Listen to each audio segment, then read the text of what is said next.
So today I want to talk review copies, and we're going to do that while unboxing a package here from Lionsgate Limited that I ordered. 'Cause I have thoughts before I even really dive into this. So this is a $222 package here. Got this opened up. We're going to dive into this. I'm going to show what I got while also talking on review copies because I'm a little bit frustrated. This might be me overreacting, but I have thoughts on how Lionsgate handled their review copies, and this kind of trickles down to how a lot of studios handle review copies. Alright, so we're going to start with, it looks like I already know what the top one is here. We've got one of the Kill Bills. So this one and the other Tarantino movies, well, besides Pulp Fiction, I already had a Pulp Fiction steelbook. I didn't need that one.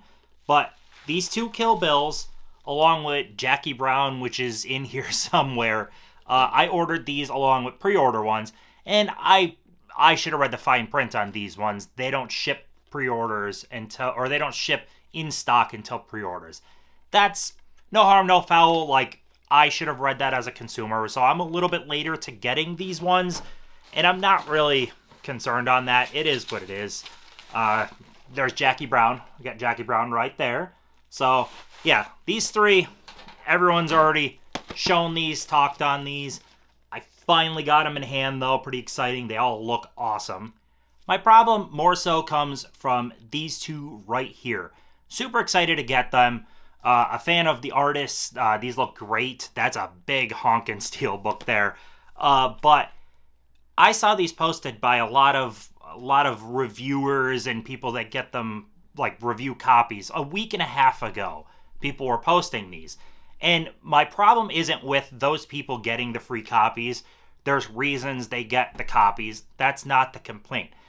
As a studio label, why are you waiting to send me, the paying customer, my copy after those people instead of at the same time? So I put out a video from about a Scream Factory release of Evil Dead 2013. It's posted right there. I got that, I think, a good solid like week and a half early, something like that. Because that's how Scream Factory / Shout handles a lot of their pre-orders. If you pre-order on their site and it comes out, you're going to get it a little earlier than street date. There are other labels that have done the same exact thing. You, the paying customer, are getting the extra little, I guess, incentive when you order from them on, hey, I might get this early. That's kind of cool. Without us paying, these labels don't exist. You can throw out as many review copies as you possibly want, and that means jack diddly without the people that are actually spending money in the hobby. Those are the people that are supporting it up. So you need their money. Why wouldn't you also give it to them at the same time? Like, just think, if these 10 reviewers get their copy, but also all the people who have already paid you money get their copy, social media is flooded with all those people's posts then, instead of just the reviewers. So you're getting more posts, more videos, and you're making the people that have already spent money with you happier. Does that make sense?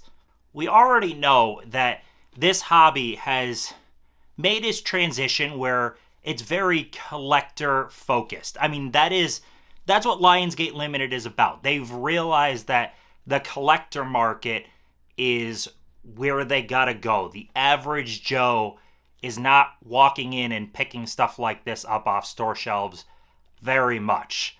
This is the collector focus. So make the collectors who are actually supporting you happy. Like the other three, that was my bad for not reading.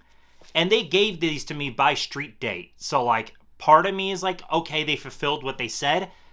But you had copies and you sent them out to a bunch of people before the people who paid. It just doesn't make sense. And this has happened in the past with some other labels. And it just makes me wonder, like, what's the thought process? Like, if you were expecting, I guess, negative feedback, okay, maybe that's a thought. But if you're afraid of negative feedback from the average Joe customer then that paid, and the reviewer isn't giving that feedback, then they're not an honest reviewer at all. So you should honestly get the same type of feedback from the reviewer as you do from the average Joe customer.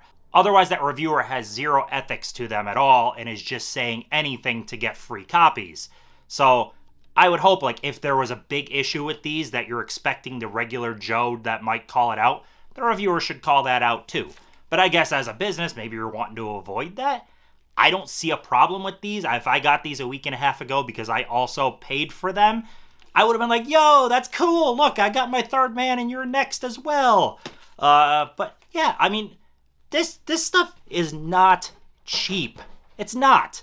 Like, Lionsgate Limited has sent out, I think, more review copies than a lot of the other labels, studios. I'm not even worried about regular studio stuff. That you're not buying regular studio stuff straight from them. You're not buying straight from Warner Brothers, besides, well, actually, even Warner Archive. That's Movie Zing now. So, like, but this is Lionsgate themselves selling this. You could do, like, Scream Factory. I've gotten Kino Lorber straight from Kino Lorber before Street Day 2. Why did you have to wait and, not reward the customer that actually spent money with you? This might come across really complainy. It's just my thoughts, because the more and more you spend money in this hobby, as this gets more and more expensive, it's making it harder to justify. And I gotta be honest, when I go on social media and, like, I'm super freaking excited for this release, and I see all of these people who didn't pay a dime showing it off, and then I'm sitting there like, I bought this from you guys. You guys packed this up and shipped this to these guys before me. Without me and the other people like me spending the money, it means nothing. It means nothing. You guys don't have a product anymore. I don't know. Respect your paying customers too. Damn it.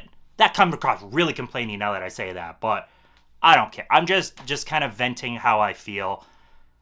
Sometimes review copies can kind of, when you spend the money and you just see all this stuff getting flaunted sometimes, it's a little frustrating that this hobby is extremely expensive, and sometimes people they'll actually dive into a review of a review copy, and then other times there's people that just flaunt that shit. Like, look at me getting this for free, and I got this a week and a half before you, and I don't know, it just gets a little frustrating. So, yeah, that you're next and Third Man were just shoved in my face for a week, and I was like, I want my damn copy. So, yeah, it's gonna sound super complaining, but I don't care. This is my channel, and I just kind of wanted to vent a little bit and talk on review copies. I know there's other people that it's a little disheartening when you're spending the money and you're seeing all this stuff just flaunted in your face. It does get a little frustrating. Yeah, whatever, I guess. It is what it is. See you in the next one.